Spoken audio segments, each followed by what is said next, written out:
everyone, and welcome to Voices of Hope. I'm Ross Wilsey. And I'm Mike Wade. Each episode, we sit down to talk about what it means to live well, physically, emotionally, spiritually, and beyond. We'll look at how wellness shapes us as individuals, families, communities, and even the wider world around us. Through real stories and honest conversations, we'll explore what hope looks like and how it grows right here in the New River Valley. Thanks for joining us. This is Voices of Hope. Today we're joined by Dr. Paul Stubbs, a Giles County native who spent more than 35 years caring for patients in the community he calls home. From growing up in Pearisburg and following in his father's footsteps as a dentist, to building a practice alongside his wife and serving generations of local families, Paul has seen firsthand how dental health impacts people's lives. In this conversation, we'll talk about practical tips for keeping your teeth and gums healthy, barriers that can make dental care difficult to access, and what people can do to protect their oral health at every stage of life. Thank you so much, Paul, for joining us on the Voices of Hope podcast today. We really appreciate you being here. Thank you, Ross. It's my pleasure. Awesome. Well, to get us started, would you mind just sharing a little bit with our listeners about yourself? So just your background, education, family, anything else you want to share? Sure. I was born in Giles County in the old Pearisburg Hospital. My mom was a nurse and my dad a dentist. I have a younger sister. We grew up in Pearisburg. I graduated from Giles High School, then studied biology at Bridgewater College, and spent a summer at the Mountain Lake Biological Station studying salamanders. I graduated from dental school at the Medical College of Virginia at Virginia Commonwealth University. While there, I was Scooby-Doo at King's Dominion for 2 summers. Nice. I met and married a dental school classmate, a girl from New Jersey named Julie. Her father and uncle were also dentists. We came back to Pearisburg and joined my dad's practice and took over after he retired. After 35 years, we retired and are still in Pearisburg. We have 3 grown sons, all working now. None are dentists. One is married with twin girls on the way, and one is marrying in October, and all have left Giles County. Well, that's great. Learned a lot about you just in the brief 2 minutes there. So I think it says a lot that you've stayed in Giles, and it's such a beautiful place. I just wanted to throw that out there. I love Giles. So Yes. yeah. Well, so you spent your career practicing dentistry in what is a fairly rural community where people do face challenges that you may not see as much in a more urban setting. So I'm thinking barriers like transportation, finances, and provider shortages. I've heard actually a lot lately about there's a shortage of dental hygienists, whereas we have kind of an excess of dentists out there right now. But what challenges have you seen most often, in your when you were practicing, and what practical solutions might there be to help people overcome them? Well, I'd like to add to the barriers, Yeah. fear and low dental IQ. Mm-hmm. Many people still wait until they have pain to see the dentist. They pull the tooth and go on. Many feel destined to have false teeth like their parents and grandparents. Many don't know how or when to brush their teeth, surviving on coffee, cigarettes, or chewing tobacco, and drinking Mountain Dew. Many use their teeth like a pair of pliers. Educating people is the key in schools, homes, and in the dental office. Mm-hmm. It's true. Dentistry is way too expensive. There are many reasons why, and it's only getting worse. Insurance and Medicaid have helped many obtain better dental care, but they are changing, often not in favor of the patients. Technology is taking over dentistry, and that brings much more expense. When I started practicing in Giles County, there were 6 dental practices in the county. And when I retired, there were only 3. Yes, there is a huge shortage of providers. My son is on a 1-year waiting list to see a new dentist in Blacksburg. Many new dental graduates are not interested in rural life. They want to go where the money is.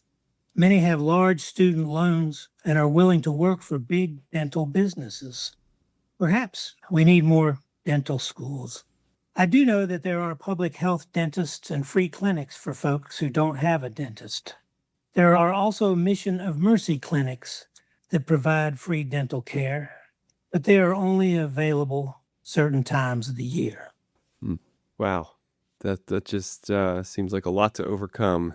But Yes. going along with that question, the American Dental Association reports that untreated dental disease remains a pretty significant issue for many Americans, presumably due in part to some of the challenges we just discussed. So, what are the consequences that you've seen of waiting too long to seek care? I'm sure everybody has heard about the toothache. It can be bad. Often, pulling the bad tooth is the only treatment. Some people have been told they have periodontitis or gum disease. If ignored, gum disease could lead to teeth feeling loose, and some may eventually fall out or cause pain. Wow. Yeah. So we often hear that oral health is connected to overall health. And I remember seeing in my dentist's office recently a lot of information about your heart health and how it's impacted by certain dental practices. So can you maybe explain to me and to our listeners some of the ways that dental health affects the rest of the body and why it should be considered part of our overall wellness? An abscessed tooth and gum disease are infection. An oral infection can spread to other places in the head, including the brain, leading to more serious health concerns. Having teeth extracted may solve the pain problem, but having less teeth complicates eating and properly chewing up food. That often leads to serious stomach and digestive issues. Gum disease infections have often been cited as a sign of heart disease and possible heart attack. Mouth cancer can occur in people who use tobacco, smoking, or chewing. Feeling a bump in your mouth or seeing a discolored spot on the gums may be a sign of mouth cancer. I've seen patients whose teeth, jaws, and or tongues have been surgically altered or removed due to oral cancer surgery. Having a routine dental examination may identify areas of concern early before they progress. Mm. And boy, they can progress. Mm-hmm. That makes a lot more sense because I have been somewhat confused in the past as to, well, how does flossing really impact my heart? But a lot of what you said really explains that. So thank you for that. Yeah, many people I've known over the years that have had a heart attack have had periodontal disease, Wow. unchecked and untreated. Yeah. Interesting. Huh. Yeah. Yeah, I think that's something that a lot of people don't know, is that it really does have a big impact on the rest of our body. Mm-hmm. So, okay. So if you could let's try to just break it down here. If you could give listeners just 3 simple dental care tips that would make the biggest difference in their long-term oral health, what would they be? All right. Tip number 1. Brush and floss your teeth every day and get a checkup every 6 months. Now, I know that sounds like 3 things, but I consider that one thing. Okay. Brush at least twice each day with a soft bristle toothbrush. The best times are morning and night. Floss at least once each day. I used to tell folks to floss while watching TV at night. Involve the whole family. Remember, you are cleaning your teeth and your gums. Ask a dentist or hygienist for proper technique to ensure you are cleaning effectively. All right, tip number 2, avoid sugar, the leading cause of tooth decay. Yeah. Select sugar-free gum and mints, especially for mouth dryness. Many senior citizens experience dry mouth, and sugar can cause cavities even more quickly in a dry mouth. One of my sons performed a science project in school to determine which common drinks caused more dental cavities. He found that Mountain Dew and Gatorade were the worst at causing cavities. Wow. Diet Coke was also bad, not because of sugar, but because it has a low acidic pH. Yeah. The bacteria that cause cavities produce acid, and they love when your mouth is in an acid situation. So you drink a acidic drink, and your mouth pH is more acidic, and the bacteria can work even quicker. Oh, wow. So all soda pop is bad for your teeth. The safest drink for your teeth is water. Yeah. All right, tip number 3.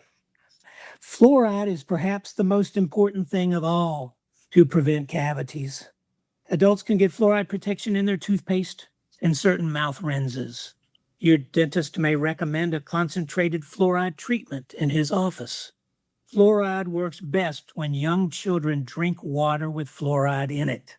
The fluoride becomes a part of their growing teeth, making them more resistant to cavities for their lifetime. Families who have no fluoride in their water can obtain fluoride drops at the pharmacy. They do require a prescription, however, from a dentist or a pediatrician. I was going to ask about that for families who may be on a well, because that's probably really common around here. Yes. So, so the drops of fluoride was a new one for me. I didn't know you could get that. When our boys were young, we lived in Ripplemead, and we had a community water system, but it didn't have fluoride in it. Uh-huh. So yeah, you get the drops, and it tells you how many drops to give the child, what age they are, and we would do that every night. Okay. And how would you go about getting a prescription? Because I'm curious for myself. Well, it's funny because often parents would take their children to their pediatrician before their dentist, but either one of us can write that prescription for them. Okay. Gotcha. Yeah. A good pediatrician will be on the stick, and they'll recognize the need if you have well water.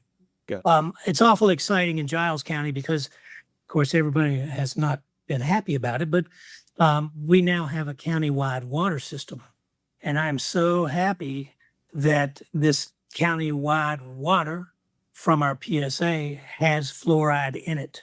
Oh, So nice. over the last few years, we've been seeing a major change in the number of children with cavities. Oh, wow. That's great. Very good news. Well, so we're on the topic of children, and maybe you've already answered this in a previous question, but if not, what do you wish every parent knew about helping children develop healthy dental habits? Well, baby teeth are very important for many reasons. They can get cavities and infections too. They need to be brushed well every day. Parents must brush their children's teeth, teaching them the habit to brush every single tooth. At some point, a child can help with brushing, but a parent should follow up with the toothbrush to be sure the teeth are clean. When permanent teeth start erupting in the back of their mouth, make sure to get the bristles on them too. A child needs help to develop good brushing habits early.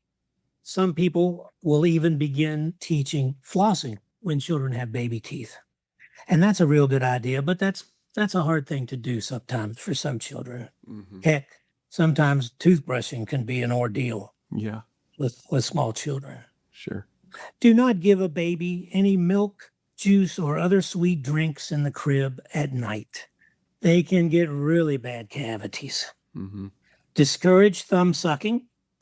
That makes braces and possibly sleep apnea more likely later in life. Limit soda drinking with children. Obviously, water with fluoride is best for their teeth. Take children to the dentist regularly. Be a good example and get your teeth cleaned as well. Remember that whatever bad things happen with your child's teeth, it could be problematic their whole life. Man, those are some great tips. Thank you. Well, thank you. Yeah. And I know I was just thinking back to our time as parents with younger kids, and I was kind of thinking, check. Well, maybe not that one.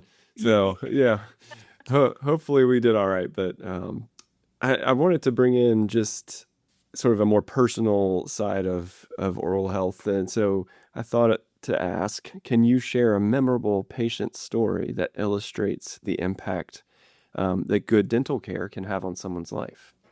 Yeah, I got a couple comments. Okay, nice. We had a discouraged patient who came to see us for years, and she kept getting a cavity every checkup. Finally, she listened to my advice to floss. I showed her the best ways to use the floss and made her show me that she could do it. She started flossing every day and never had another cavity. Oh, nice.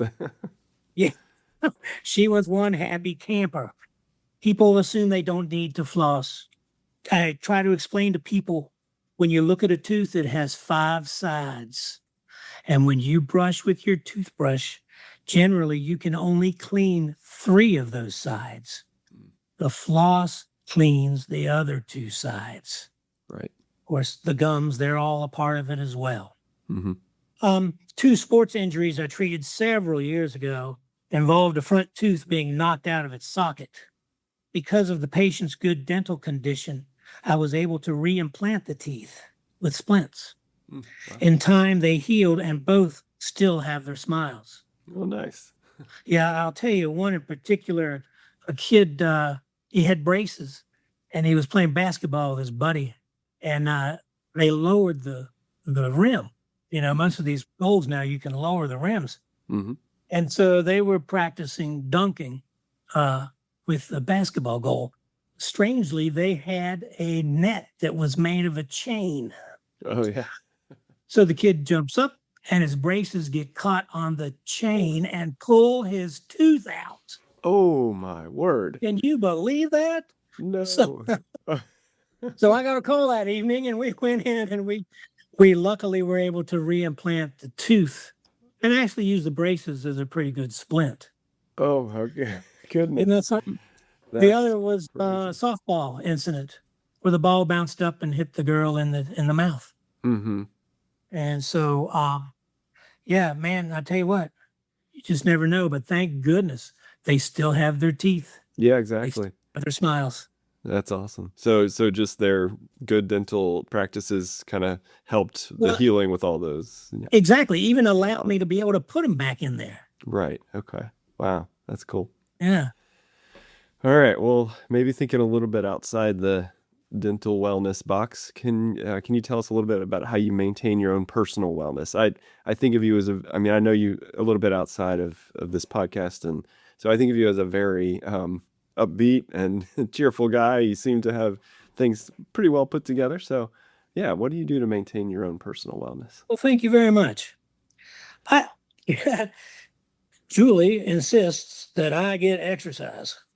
So I use our home exercise equipment most mornings, and Julie and I often walk the sidewalks of Pearisburg. Mm. It's funny, that's where most people see us anymore, is walking along in the streets or on the sidewalks. Yeah. But being outside with nature is the best. Giles County is Virginia's mountain playground, you know. Oh, yeah. I like being out in the yard, doing chores and staying busy. I enjoy reading and all types of puzzles to keep my mind active as well. Mm-hmm. My relationship with God and my family is what really makes me happy. Mm-hmm. That's awesome. Thanks for sharing all that. Rounding third here. So what does the word hope mean to you? You know, it's funny. I had to look it up in the dictionary. That's a great start. Well, yeah.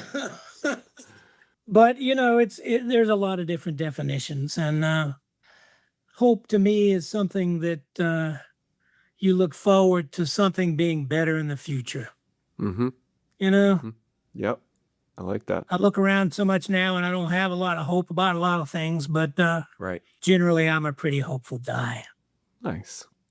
Well, Paul, this has been great. I mean, you've shared a lot that has given me insight into dental health, and also just I've learned a lot about you as a person. So that's great. Any final words of wisdom you want to share with our listeners? But of course, Okay. people need to remember that most dental problems are preventable. take good care of your teeth and gums. It's pretty simple, really, when you think about it. And finally, sports mouthpieces are always a good idea. Nobody wants to wear them. People that have them or playing with them have them sticking out of their mouths. You see it even in the pros. Yeah. But, having mouthpieces in place would prevent a ton of dental injuries like the ones I was describing earlier. Right. Good words of wisdom. Thank you so much, Paul. And so again, we just appreciate your time today and all of the thought you've put into sharing all this information with our listeners. So thank you. Well, thank you, Ross, and I'll see you Sunday. Sounds good. See you there. Thanks for listening to Voices of Hope. If you enjoyed today's conversation, we'd love for you to rate and review the podcast and help us spread the word. Voices of Hope is a production of New River Valley Community Services. To learn more or listen to past episodes, visit nrvcs.org/podcast. And remember, hope grows when we share it. So keep the conversation going, and we'll talk to you next time on Voices of Hope.